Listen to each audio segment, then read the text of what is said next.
Depois que Deus criou o mundo, ele fez algo muito especial. Criou os primeiros seres humanos, Adão e Eva. Eles foram feitos à sua imagem e eram muito queridos por Deus.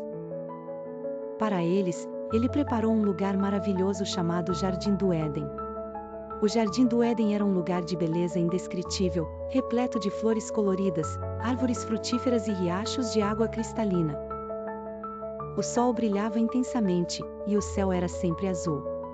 Adão e Eva puderam explorar cada canto do jardim e desfrutar de tudo o que ele tinha a oferecer. Deus amava Adão e Eva e queria que eles fossem felizes. Ele lhes deu a tarefa de cuidar do jardim e de todos os animais que lá habitavam. Adão dava nomes aos animais, desde o pequeno coelho até o majestoso leão, e Eva cuidava das plantas e flores.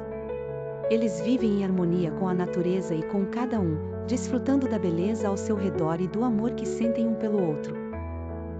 No meio do Jardim do Éden, havia uma árvore especial, chamada de Árvore do Conhecimento do Bem e do Mal. Deus disse a Adão e Eva que eles podiam comer de todas as árvores do jardim, exceto da Árvore do Conhecimento. Ele alertou: se vocês comerem dessa árvore, morrerão. Era uma regra simples, e Deus queria cobri-los de qualquer mal.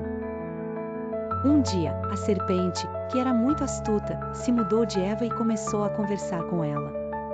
A serpente disse: por que vocês não podem comer da fruta dessa árvore?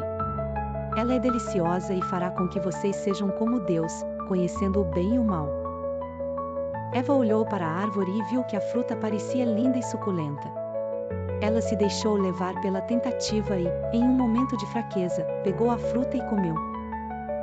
Em seguida, ela deu um pedaço para Adão, que também comeu. Ocorreu, seus olhos estavam abertos, e eles perceberam que estavam nus. Sentiram vergonha e desejaram se esconder de Deus. Quando Deus os chamou, Adão e Eva explicaram o que tinham feito. Deus ficou triste com a desobediência deles, pois sabia que a vida no jardim mudaria. Como consequência, Deus os expulsou do Jardim do Éden. Mas, mesmo assim, ele os amou e prometeu cuidar deles. Adão e Eva aprenderam que desobedecer a Deus traz consequências, mas também que Deus sempre está presente, mesmo em momentos difíceis. Fora do Éden, Adão e Eva tiveram uma nova vida.